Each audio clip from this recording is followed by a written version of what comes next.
په افغانستان کې ورځ تر بلې د میرمنو پر کار د طالبانو لخوا د محدودیتونو زیاتېدو اندېښنې زیاتې کړې دي.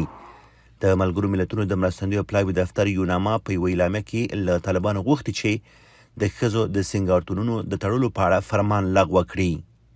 د طالبانو امر بالمعروف وزارت د دغې ډلې د امیر المؤمنین د لارښوونې پر بنسټ په افغانستان کې د ښځو د سینګار تالارونه بندوي. د بشري حقوقو د څار سازمان د ښځو د حقونو مسؤلې دربار هم د طالبانو دغې پریکړې په وړاندې غبرګون ښودلی.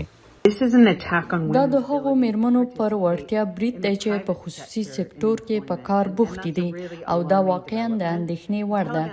لا دمخه طالبانو په حکومت او نادولتي مؤسسو کې د میرمنو په کار بندیز لګولی دی. تر اوسه یې په خصوصي سکتور کې د میرمنو کار او حضور ته حوصله کړې وه، خو اوس ښکاري چې دا وضعیت به په ویجاړونکو پایلو سره پای ته ورسیږي. د طالبانو نوي فرمان د هغو میرمنو اندېښنې پارولي چې په سینګارتونونو کې کار کوي. لطفاً ازتان تقاضا میکنیم این کار را نکنیم، به خاطر که ما به خاطر یک چند روپیه حلال با پیدا کردنش اینجا آمدیم. مکتب سر زنا بند، دانشگاه بند، هیچ قسم زن در جامعه چه حق زندگی کردن نداره. ځینې میرمنې وایي افغان میرمنو ته په ټولنه کې په سپکه سترګه کتل کیږي. زن که به جامعه هیچ ارزشی نداره. والله فکر میکنم اصلا هیچ ارزشی نداره، مثل ناامیدی بریم دست میده. د سینګارتونو ځینو مالکانو او متشبثینو طالبان دا پریکړه غندلې ده او دای د ښځو د کار او تجارت د ځپلو په معنا بللی دی.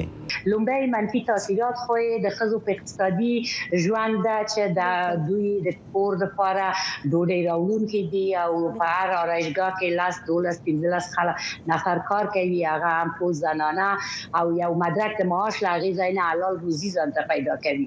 دوهم تاثیرات منفي په خپله په نظام باندې ده، په دې نوي نظام باندې، ځکه چې هر آرایشګر یو مالیه دهنده ده، د هغې له مالیې نه ملي عواید لوړېږي او د ملي عوایدو په څنګ کې یوازې مالیه نه ده، جواز تمدیدېږي، پیسې اخلي، تضمین د تشبث جواز چې اخلي 15 لکه تضمین ورکوي، په څنګ کې د یو لاوې کوچني لاوې دپاره دوی په زرهاو افغانۍ میاشت په میاشت ښاروالي ټکس ورکوي.